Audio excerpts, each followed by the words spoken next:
உருவமாக இருக்கிற இறைவன், அருவமாக இருக்கிற இறைவன், அருவுருவமாகவும் இறைவன் என்ன பண்ணிட்டு இருக்கான், இந்த உலகத்தில் இருக்கிறான் என்று இதை தேடி இந்த உயிர் போகணும், போகாதான். திருமூலர் சொன்னார், பதிபாசம் என பகர்முழு பதியினை பதிவாசம் அனாதி, பதியை சென்றனுகா பசுபாசம். இந்த பசு இருக்கு பாருங்க, பசுவும் பாசமும் பதியை தேடி போகாதான், இறைவன் தான் இதை தேடி வருவானா. பதி வந்தால், இறைவன் வந்தால் இந்த பசு பாசம் இது நிற்காது, ஓடி போயிடும்னார். அப்ப இறைவன் இந்த உலகத்தில் அவதாரம் செய்வதற்காக தோன்றுகிறான். இப்படி தோன்றிய அவதாரங்களில் 2 பெரிய அவதாரம் தான். ஒன்று சேவர் கொடியோனாக இருக்கிற முருகன், இன்னொருவன் நெடியோனாக இருக்கிற நெடுமால் என்று சொல்லப்படுகிற திருமால். இந்த 2 அவதாரங்களும் பூமிக்கு அவதாரம் செய்கிறது. ஏன் செய்கிறதுன்னு ஒரு கேள்வி இருக்குன்னா, உலக உயிர்களை ஒரே வரியில் உலக உயிர்களை மீட்டெடுப்பதற்காக. எது நாமம், செம்மை சேர் நாமம் என்று நான் தலைப்பு கொடுத்துருக்கேன். இது எங்கே வருது தெரியுங்களா? கம்பராமாயணத்தில் கம்பர் பயன்படுத்துகிறார். வாலி வதைப்படலத்தில் வாலியினுடைய மார்புல ராமபிரானுடைய அம்பு வஞ்சு பாஞ்சிருது. பாஞ்ச உடனே வாலி ரொம்ப வேகமாக அம்பை எடுத்து இப்படி பார்த்தானா, அல்ல ராமா என்கிற நாமம் இருந்ததுன்னார். ராமா என்று சொல்லுகிற நாமம் இருந்ததுன்னார். இதை கம்பர் எழுதுறப்ப எழுதினார், மும்மைசால் உலகுக்கெல்லாம் மூல மந்திரத்தை தம்மையே தமக்கு நல்கும் பதத்தை இம்மையே எளிமை நோய்க்கு மருந்தினை ராமன் என்னும் செம்மை சேர் நாமம் தன்னை கண்களில் தெரிய கண்டான் என்று எழுதுவார் கம்பநாட்டாழ்வார். எப்படிப்பட்ட மந்திரம்னார்? மும்மைசால் உலகுக்கெல்லாம் மூல மந்திரம். இந்த உலகத்தில் இருக்கிற 3 உலகங்கள் இருக்குல்ல, இந்த உலகத்தில் இருக்கிற எல்லா உயிர்களுக்குமான மூல மந்திரம். மும்மைசால் உலகுக்கெல்லாம் மூல மந்திரத்தை தம்மையே தமக்கு நல்கும் பதம்னார். யார் தன்னை அடியவனாக வழிபடுகிறார்களோ அவர்களுக்காக தன்னையே தருபவன் இறைவன்னார். ஒரு மகாபாரதத்தில் ஒரு அழகான காட்சி உண்டு. பீஷ்மர் என்ன சொல்றார், நாளை மாலை சூரியன் அஸ்தமிப்பதற்குள் பாஞ்சாலியினுடைய 5 கணவர்களையும் கொன்னுடுவேங்கிறார். பாண்டவர்கள் 5 பேரையும் கொன்னுடுவேன் சூளுரை செய்கிறார். பீஷ்மர்னால முடியும், ஏன்னா அவர் முழுமையான பிரம்மச்சாரி. யார் கட்டுப்பாடோடு முழுமையான கொள்கையோடு பிரம்மச்சரியத்தை மேற்கொள்கிறார்களோ அவர்கள் இந்த சமூகத்தில் கிங் மேக்கர்களை உருவாக்குவார்கள். காமராஜர் கட்டுப்பாடோடு கொள்கைக்காக பிரம்மச்சாரியாக வாழ்ந்தார்.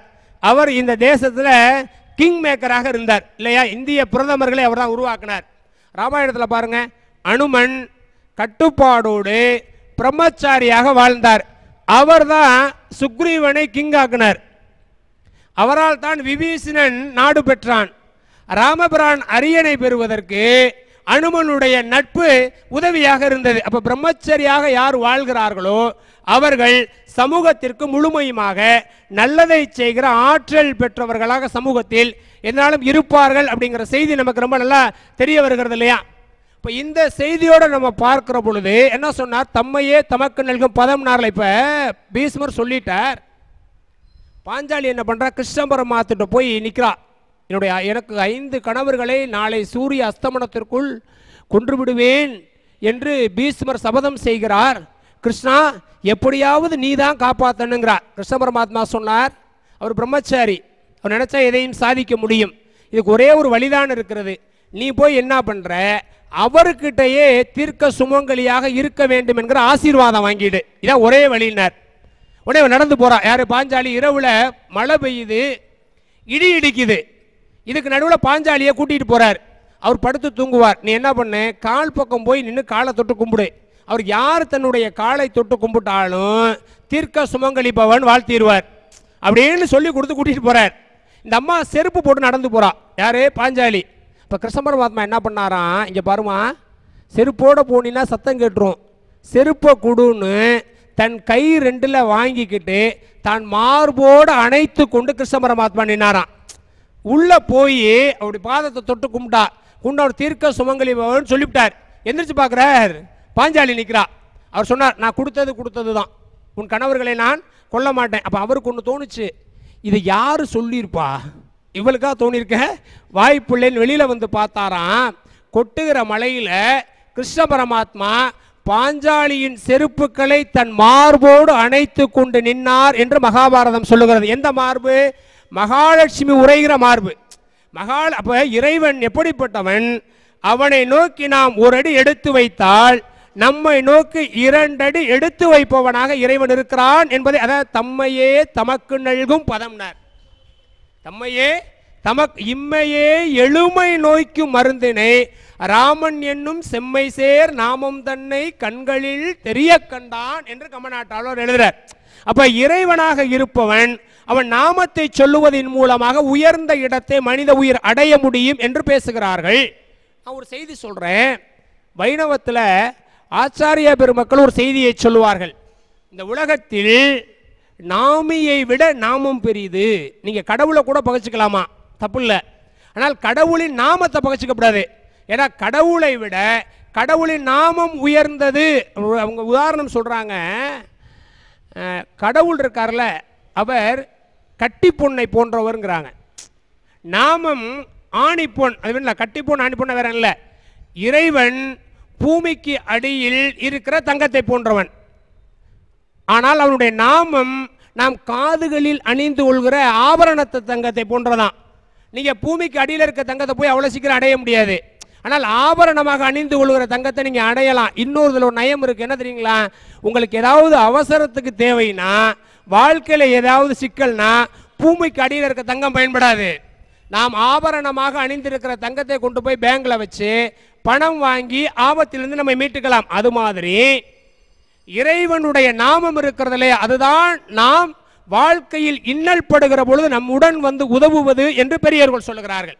இப்ப இந்த நாமம் இருக்கிறது. இந்த நாமம் மும்மைசால் உலகுக்கெல்லாம் மூல மந்திரமாக இருப்பது.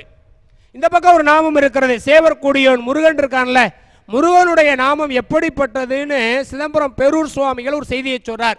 முருகனை வணங்கினால் என்ன கிடைக்கும் அப்படின்னு அவர் எழுதுறார். என்ன கிடைக்கும்? முருகா என்று வணங்குபவர்கள் ஒரு நாளும் துன்பமுறார்.